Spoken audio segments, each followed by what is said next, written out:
ಪೌಷ್ಟಿಕ food channel. ಇಂದಿನ ವಿಡಿಯೋನಲ್ಲಿ ಮೈಸೂರು ಶೈಲಿಯ ಮಟನ್ ಸಾರು ಮಾಡೋದು ಹೇಗೆ ಅಂತ ನೋಡೋಣ. ಯೂಶಲ್ ಆಗಿ ನಮ್ಮ ಮನೆಯಲ್ಲಿ ನಾವು ಯಾವಾಗಲೂ ಇದೇ ವಿಧಾನದಲ್ಲೇ ಮಟನ್ ಸಾರು ಮಾಡೋದು. ಒಂದ್ಸರಿ ನೀವು ಮಾಡಿ ರುಚಿ ನೋಡಿ, ಪದೇ ಪದೇ ಇದೇ ವಿಧಾನನ ಫಾಲೋ ಮಾಡ್ತೀರಾ. ತುಂಬ ಟೇಸ್ಟಿಯಾಗಿರುತ್ತೆ. ರಾಗಿ ಮುದ್ದೆ ಜೊತೆಗೆ ತಿನ್ನೋದಕ್ಕಂತೂ ತುಂಬ ಚೆನ್ನಾಗಿರುತ್ತೆ. ದೋಸೆ, ಪೂರಿ, ಚಪಾತಿ ಇದೆಲ್ಲದ್ರ ಜೊತೆಗೂ ತಿನ್ನೋದಕ್ಕೆ ತುಂಬಾ ಚೆನ್ನಾಗಿರುತ್ತೆ. ವಿಡಿಯೋನ ಸ್ಕಿಪ್ ಮಾಡ್ದಿರಾ ಪೂರ್ತಿಯಾಗಿ ನೋಡಿ. ಸ್ಟೆಪ್ ಬೈ ಸ್ಟೆಪ್ ವಿಡಿಯೋ ಹೇಗೆ ಮಾಡೋದು ಅಂತ ಡೀಟೇಲಾಗಿ ತೋರಿಸ್ಕೊಟ್ಟಿದ್ದೀನಿ. ಇದೇ ವಿಧಾನ ಫಾಲೋ ಮಾಡ್ಕೊಂಡು ಮಾಡಿ, ಟೇಸ್ಟ್ ತುಂಬ ಚೆನ್ನಾಗಿರುತ್ತೆ. ಹಾಗೆಯೇ ನೀವು ಇನ್ನೂ ಈ ಚಾನಲ್ನ ಸಬ್ಸ್ಕ್ರೈಬ್ ಮಾಡ್ಕೊಂಡಿಲ್ಲ ಅಂದರೆ ದಯವಿಟ್ಟು ಸಬ್ಸ್ಕ್ರೈಬ್ ಮಾಡ್ಕೊಳ್ಳಿ. 2 kg ಮೇಕೆ ಮಾಂಸನ ತೊಗೊಂಡಿದ್ದೀನಿ. ಇದನ್ನು ಚೆನ್ನಾಗಿ ತೊಳೆದ್ಬಿಟ್ಟು ಇಟ್ಕೊಂಡಿದ್ದೀನಿ. 2 kg ಮಟನ್ಗೆ ಸಾರು ಮಾಡೋದು ಹೇಗೆ ಅಂತ ನೋಡೋಣ. ಕುಕ್ಕರ್ಗೆ 4 ಸಣ್ಣ ಸೌಟಷ್ಟು ಎಣ್ಣೆನ ಸೇರಿಸೋಣ.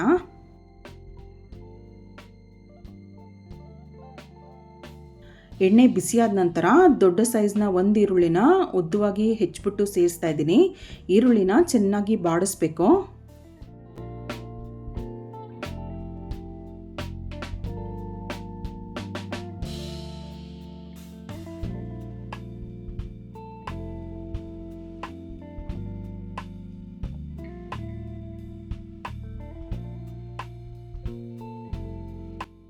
ನೋಡಿ, ಈರುಳ್ಳಿ ಈ ರೀತಿಯಾಗಿ ಚೆನ್ನಾಗಿ ಬಾಡಿಸ್ಬೇಕು, ಆವಾಗಲೇ ಟೇಸ್ಟ್ ತುಂಬ ಚೆನ್ನಾಗಿರುತ್ತೆ. ಈರುಳ್ಳಿ ಚೆನ್ನಾಗಿ ಬಾಡಿಸಿದ್ದಾಗಿದೆ. ಇವಾಗ ಮಟನ್ ಸೇರಿಸೋಣ.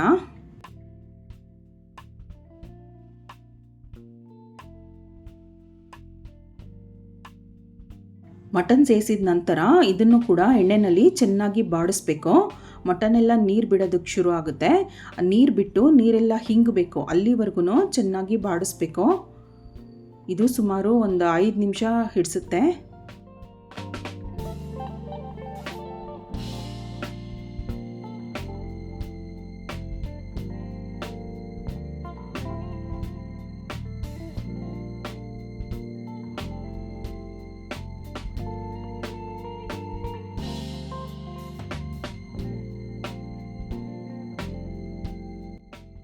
ನೋಡಿ, ಇದು ಚೆನ್ನಾಗಿ ಬಾಡಿಸಿದ್ದಾಗಿದೆ. ನೀರೆಲ್ಲ ಚೆನ್ನಾಗಿ ಹಿಂಗಿದೆ. ನಂತರ 1 ಚಮಚ ಅರಿಶಿನ ಪುಡಿ ಹಾಕ್ತಾ ಇದ್ದೀನಿ. ಹಾಗೆಯೇ ರುಚಿಗೆ ತಕ್ಕಷ್ಟು ಉಪ್ಪು ಸೇರಿಸ್ತಾ ಇದ್ದೀನಿ. ಅರಿಶಿನ ಉಪ್ಪು ಸೇರಿಸಿದ ನಂತರ ಕೂಡ ಚೆನ್ನಾಗಿ ಬಾಡಿಸ್ಬೇಕು. ಹತ್ತತ್ರ 5 ನಿಮಿಷದವರೆಗೂ ಚೆನ್ನಾಗಿ ಬಾಡಿಸ್ಬೇಕು.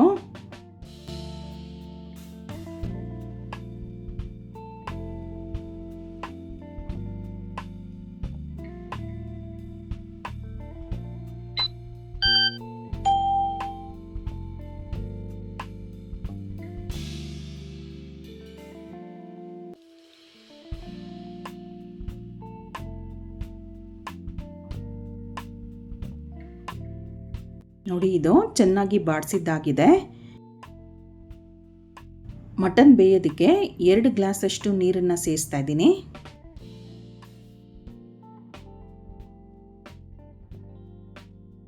ನೋಡಿ, ದೊಡ್ಡ ಗ್ಲಾಸ್ನಲ್ಲಿ 2 ಗ್ಲಾಸಷ್ಟು ನೀರು ಹಾಕಿದ್ದೀನಿ.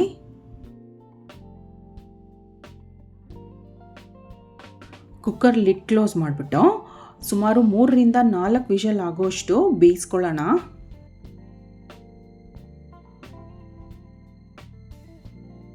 ಇದಿವಾಗ 3 ರಿಂದ 4 ವಿಷಲ್ ಆಗೋಷ್ಟು ಹೊತ್ತಿಗೆ ಮಸಾಲೆನ ರುಬ್ಕೊಳ್ಳೋಣ.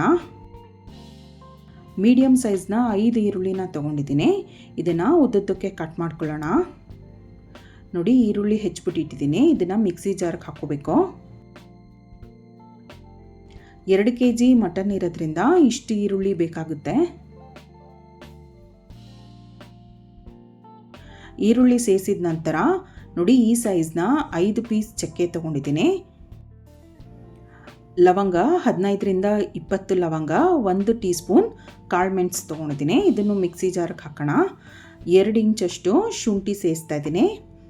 ಬೆಳ್ಳುಳ್ಳಿ 1.5 ಹಿಡಿಯಷ್ಟು, 1.5 ಒಳ ಮುಷ್ಟಿಯಷ್ಟು ಬೆಳ್ಳುಳ್ಳಿ ಸೇರಿಸ್ತಾ ಇದ್ದೀನಿ. ಬೆಳ್ಳುಳ್ಳಿ ಸಿಪ್ಪೆ ತೆಗೆದಿಲ್ಲ, ಹಾಗೆ ಸೇರಿಸ್ತಾ ಇದ್ದೀನಿ. 1 ಹಿಡಿ ಕೊತ್ತಂಬರಿ ಸೊಪ್ಪು. ಇದು ರುಬ್ಬೋದಕ್ಕೆ ಬೇಕಾಗುವಷ್ಟು ನೀರು ಹಾಕ್ಬಿಟ್ಟು ನುಣ್ಣಗೆ ರುಬ್ಕೊಳ್ಳೋಣ. ನೋಡಿ ಮಸಾಲೆ ನುಣ್ಣಗೆ ರುಬ್ಬಿದ್ದಾಗಿದೆ. ಕುಕ್ಕರ್ ಕೂಡ 4 ವಿಷಲ್ ಆಗಿ ಪ್ರೆಷರ್ ರಿಲೀಸ್ ಆಗಿದೆ. ಮಟನ್ ಬೆಂದಿದೆಯಾ ನೋಡೋಣ.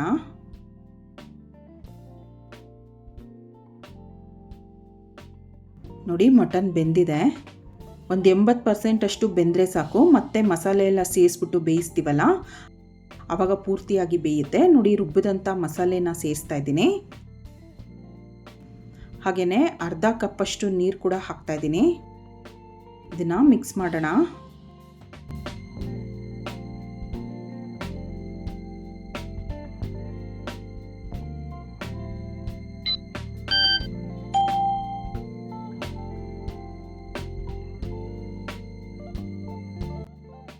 ಸಾರಿನ ಹದ ನೋಡಿಕೊಂಡು ತುಂಬ ಗಟ್ಟಿ ಅನಿಸಿದ್ರೆ ನಾನು ಸ್ವಲ್ಪ ನೀರು ಸೇರಿಸ್ಕೋಬೇಕು. ಇದು ತುಂಬ ಗಟ್ಟಿ ಇರೋದ್ರಿಂದ 3/4 ಗ್ಲಾಸಷ್ಟು ನೀರು ಸೇರಿಸ್ತಾ ಇದ್ದೀನಿ. ನೋಡಿ ದೊಡ್ಡ ಗ್ಲಾಸಲ್ಲಿ 3/4 ಗ್ಲಾಸಷ್ಟು ನೀರು ಹಾಕಿದ್ದೀನಿ. ಧನಿಯಾ ಪುಡಿ ಹಾಕೋಣ 2 ಟೀ ಸ್ಪೂನ್.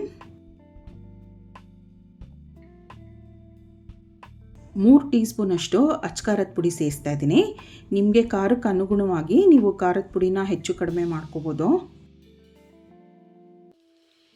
ಪುಡಿಗಳು ಸೇರಿಸಿದ ನಂತರ ಮತ್ತೊಂದು ಸರಿ ಚೆನ್ನಾಗಿ ಮಿಕ್ಸ್ ಮಾಡಬೇಕು.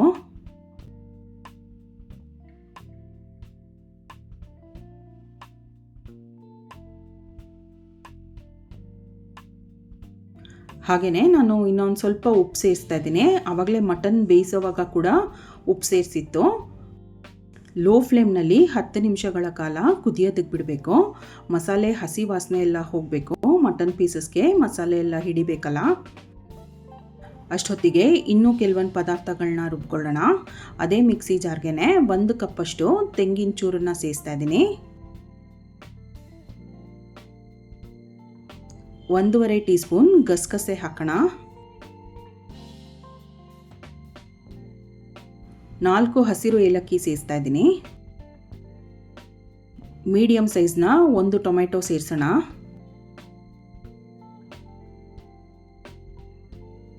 ಇದು ರುಬ್ಬೋದಕ್ಕೆ ಬೇಕಾಗುವಷ್ಟು ನೀರು ಹಾಕ್ಬಿಟ್ಟು ನುಣ್ಣಗೆ ರುಬ್ಕೋಬೇಕು. ನೋಡಿ ರುಬ್ಬಿದಾಗಿದೆ. ಮಟನ್ ಸಾರು ಕೂಡ 10 ನಿಮಿಷದಿಂದ ಕುದೀತಾ ಇದೆ. ಫ್ಲೇಮ್ ಲೋನಲ್ಲೇ ಇರಬೇಕು.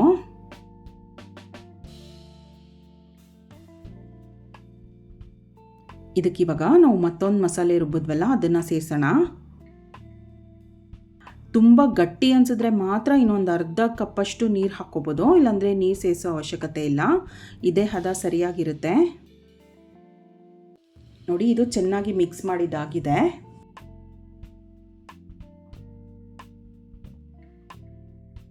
ಸ್ವಲ್ಪ ಕಸೂರಿ ಮೆಥಿ ಸೇರಿಸೋಣ. ಅರ್ಧ ಚಮಚದಷ್ಟಿದೆ.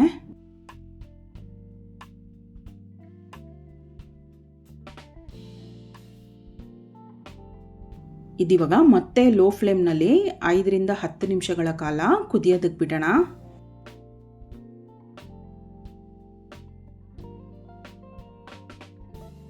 ನೋಡಿ 10 ನಿಮಿಷದಿಂದ ಸಾರು ಕುದೀತಾ ಇದೆ.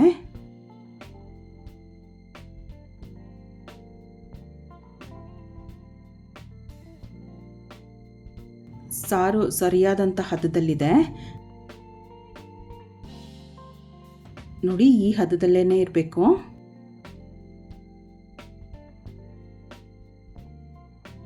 ಇದಿವಾಗ ಸ್ಟವ್ ಆಫ್ ಮಾಡಿಬಿಡೋಣ. ರುಚಿಯಾದಂಥ ಮೈಸೂರು ಶೈಲಿಯ ಮಟನ್ ಸಾರು ಸಿದ್ಧವಾಗಿದೆ. ಈ ರೆಸಿಪಿನ ನೀವು ಕೂಡ ಟ್ರೈ ಮಾಡಿ ನೋಡಿ.